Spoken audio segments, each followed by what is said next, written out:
நமக முருகாசரணம். சந்திர கிரகணம் 2025. ராகு கிரஸ்த பூர்ண சந்திர கிரகணம் 7/9/2025 ஞாயிற்றுக்கிழமை. இன்று கிரகண ஆரம்பம் 9:56 மணி இரவு.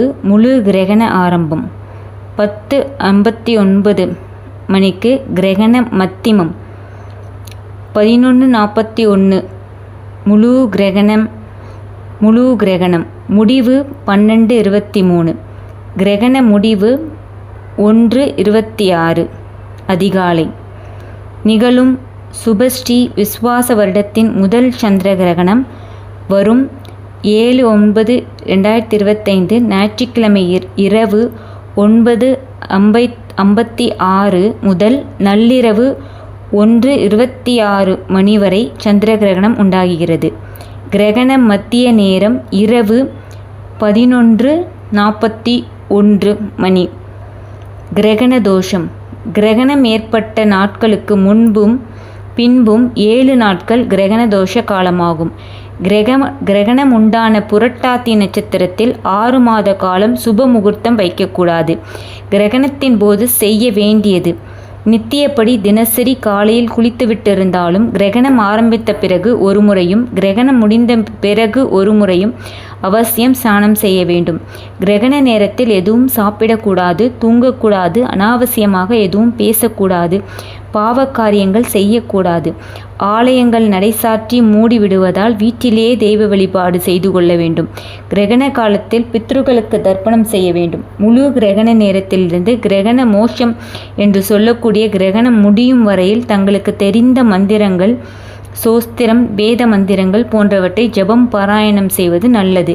கிரகண நேரம் மந்திர உபதேசம் பெற உகந்த நேரம். அன்று கிரகண நேரத்தில் செய்யக்கூடிய ஜபங்கள், தானங்கள் பல 1000 மடங்கு அதிகமான அளவில் பலனை கொடுக்கும். கிரகணம் சம்பவிக்கும் நட்சத்திரமான புரட்டாதி, அதன் முன் பின் உள்ள சதயம், உத்திரட்டாதி மற்றும் புரட்டாதியின் அணுஜென்ம திரி நட்சத்திரமான புனர்பூசம், விசாகம் போன்ற நட்சத்திரங்களில் பிறந்தவர்கள் மற்றும் அன்று சந்திராஷ்டமம் அடைந்துள்ள கடகராசியில் பிறந்த பூசம், ஆயில்யம் ஆகிய நட்சத்திரக்காரர்கள் கிரகண சாந்தி செய்து கொள்ள வேண்டும்.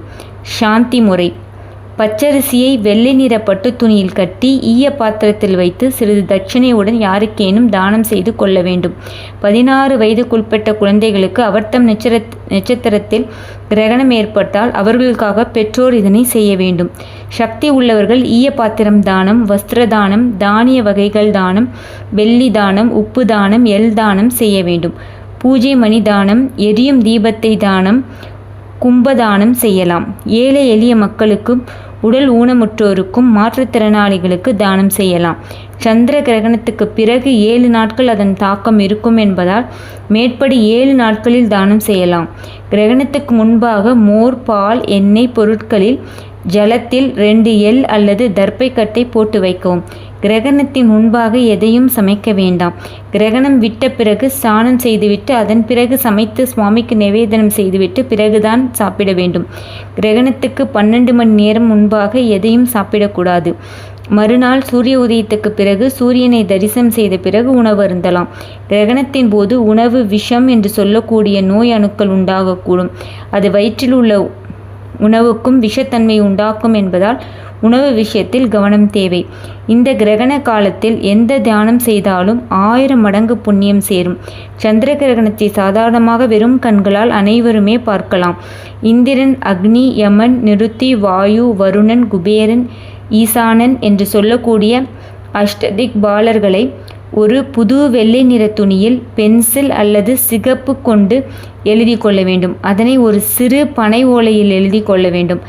அதனை கிரகண தோஷம் உள்ளவர்கள் பரிகாரமாக தலை அல்லது இடுப்பில் அல்லது கைகளில் கட்டிக்கொண்டு 3 முறை அஷ்டதிக் பாலர்களை பிரார்த்தனை செய்து இந்த மந்திரத்தை சொல்லிவிடவும். பின்னர் கிரகணம் முடிந்த பிறகு நீர்நிலைகளில் இதனை போட்டுவிடவும். சாந்தி குசமாகரம் என்கிற நூலில் கிரகண சாந்திக்கு அஷ்டதிக் பாலர்களும் கிரகணத்தால் ஏற்படக்கூடிய தோஷங்களை போகடிக்கட்டும் என்று இந்த ஸ்லோகங்களின் அர்த்தம். ஆகையால் கிரகண சமயத்தில் இதை பாராயணம் செய்து கொள்ள வேண்டும். அவரவர் முன்னோர்கள் கிரகணத்தின் போது எதனை செய்தனரோ அதனை தொடர்ந்து நாமும் செய்ய வேண்டும். கிரகணத்தின் போது கர்ப்பஸ்திரீகள், சிறு குழந்தைகள், நோயுற்றவர்கள் கிரகணத்தை தரிசிக்க கூடாது என்பது தாத்பரியம். நன்றி.